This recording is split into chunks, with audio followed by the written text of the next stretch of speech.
17 March আমার নাম ঘোষণা হয়েছে, সেদিন থেকে আমি উত্তর হাওড়ায় বিভিন্ন এলাকায়, গলিতে, অঞ্চলে অঞ্চলে, ওয়ার্ডে ওয়ার্ডে গেছি। ওখানে গিয়ে আমি লোকের সমস্যার সম্মুখীন হয়েছি। কোথায় মানুষ খাবার জল পাচ্ছে না, কোথাও জল জমায়ের সমস্যা আছে, রাস্তাঘাট খারাপ আছে, চারদিকে হাহাকার, চাকরি নেই, কিছু নেই। এই পরিস্থিতিতে মানুষের কাজ তো করতে হবে, মানুষের যে আশা আছে সে আশা পূরণ করতে হবে। উত্তর হাওড়া একটা কলেজ নেই, একটা হসপিটাল নেই। উত্তর হাওড়া মানুষ পানীয় জল পাচ্ছে না। উত্তর হাওড়ায় অল্প বৃষ্টি হলে জল ভরে যাচ্ছে। আমরা কমিটমেন্ট করেছি, বিজেপি সরকার হলে সব থেকে প্রথম মানুষের বাড়িতে খাবার জল 1 বছরের মধ্যে পৌঁছে দেওয়ার দায়িত্ব আমাদের। 2 বছরের মধ্যে একটা কলেজ, একটা 100 বেডে হসপিটাল, 3 বছরের মধ্যে মাস্টার প্ল্যান করে হাওড়া জল নিকাশি ব্যবস্থা দুরুস্ত করা হবে। উত্তর হাওড়ার সব থেকে বিরাট যেটা পরিচয়, নাম হাওড়া স্টেশন, হাওড়া ব্রিজ, সেই সংলগ্ন এলাকায় যে bus terminal area, world class bus terminal বানিয়ে আমরা মানুষকে উপহার দেব। মানুষ নিজের উপরে গর্ববোধ করবে যে আমি হাওড়ায় থাকি, উত্তর হাওড়ায় থাকি। ল অ্যান্ড অর্ডার ঠিক করতে হবে, মহিলা সুরক্ষা আমাদের গ্যারেন্টির বিষয় আছে। এই সমস্ত বিষয় নিয়ে আমরা বাড়ি বাড়ি গেছি, এলাকায় এলাকায় গেছি।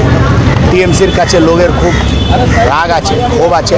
15 বছরের একটা সরকার মানুষকে ন্যূনতম যে পরিষেবা সে দিতে পারিনি, তার জন্য এবার মানুষ পরিবর্তন করার মুডে আছে। এবার পরিবর্তন হবে।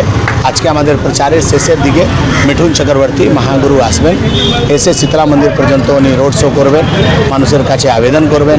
আজকে আমরা আমাদের প্রচার আজকে বিকেল 5টায় শেষ করব। দাদা, মানুষের একটা অভিযোগ আছে, যেমন কি আপনারা বলে দেখুন যাচ্ছে, লেকিন যেটা পর তখন আপনারা সব ভুলে যান, করেন না। না, আমরা তো জিতিনি। যারা 3 বার জিতেছে তাদের এই প্রশ্নের আপনার উত্তর তো দেবে যারা জিতেছে। আমরা বলে যাচ্ছি আমরা তো জিতিনি। ইলেকশন জেতার পর আপনি জিতে যান, তাহলে মানে কতটা মানে আমি তো কমিটমেন্ট করছি, 1 বছরের মধ্যে পানীয় জল বাড়িতে পৌঁছাবো, 2 বছরের মধ্যে কলেজ করব, হসপিটাল করব, 3 বছরের মধ্যে হাওড়া ড্রেনেজ। আমি তো টাইম লাইন দিচ্ছি। আমি তো বলছি না আমার সরকার করব, আমি তো বলছি আমার সরকার হলে টাইম লাইন দিয়ে দিচ্ছি। এই ডেড লাইনের ভিতরে কাজ করব। 5 বছরের পর যখন এলাকায় ভোটের জন্য নামবো, এখন আর হ্যান্ডবিল নিয়ে না, যেখানে সভা করব তার পিছনে টিভি লাগিয়ে স্ক্রিনে দেখাবো যে আমি 5 বছরে কি করেছি আর আপনি কিসের জন্য ভোট দেবেন। দাদা, আপনি যেখানে থাকেন তার পাশেই এত বড় মুসলিম বস্তি একটা, মানে পিলখানা, সেখানে কি আশা রাখেন? আমি তো কালকে প্রচারে গিয়েছিলাম, মানুষকে বলেছি উত্তর হাওড়ার বিধায়ক আপনাদের ছেলের হাতে চিলম ধরিয়েছে, আমি তাদের হাতে কলম ধরাবো। উত্তর হাওড়াকে গুন্ডা মুক্ত করব। যে ছেলেরা পড়াশোনা করার পর চাকরি পাচ্ছে না, এলাকায় ঘুরে ঘুরে অপরাধ করছে, সেই সমস্ত ছেলেদেরকে চাকরি দেবে। বিজেপি তো ভেদভাব করে না, বিজেপি তো সবকা সাথ সবকা বিকাশ করে। চাকরি হলে সবারই হবে, হিন্দু মুসলমান সবার হবে। কলেজ হলে হিন্দু মুসলমান সবার ছেলেমেয়েরা পড়বে। আমরা সবার জন্য কাজ করব। ভরসা রেখে মানুষ আমাকে ভোট দেবে, মুসলিম এলাকা থেকেও।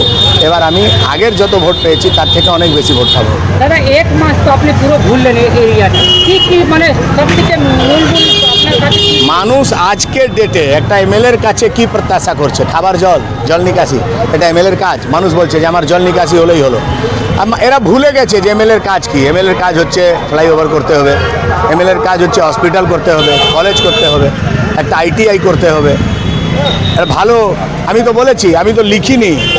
আমরা আমার সরকার হলে আমরা মেট্রো এক্সটেনশন করাবো। হাওড়া ময়দান থেকে বেলুর মঠ পর্যন্ত মেট্রো চলবে, এই থেকে সাঁতরাগাছি পর্যন্ত যাবে। আমরা কাজ করে দেখাবো।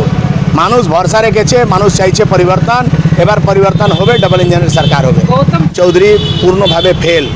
কালকে তো উনি প্রকাশ্যে সভায় বলে দিয়েছেন যে যদি আপনার মনে হয় যে বিজেপি সরকার করছে, বিজেপি ডেভেলপমেন্ট করতে চায় পারে, তাহলে ওকে ভোট দিন। উনি স্পষ্ট বলে দিয়েছেন উনি হারছেন, এটা উনি বুঝে গেছেন, কিছু বলার নেই। 29 তারিখ পরশুদিন মানুষ ভোট দেবে, 4 তারিখ আপনি বুঝতে পারবেন উত্তর হাওড়া মানুষ কী চায়। প্রথম কাজ কি থাকবে দাদা আপনার? প্রথম কাজ উত্তর হাওড়া ল অ্যান্ড অর্ডার ঠিক করা। ল অ্যান্ড অর্ডার ঠিক হয়ে যাবে, অর্ধেক সমস্যা এমনিতেই ঠিক হয়ে যাবে। কাল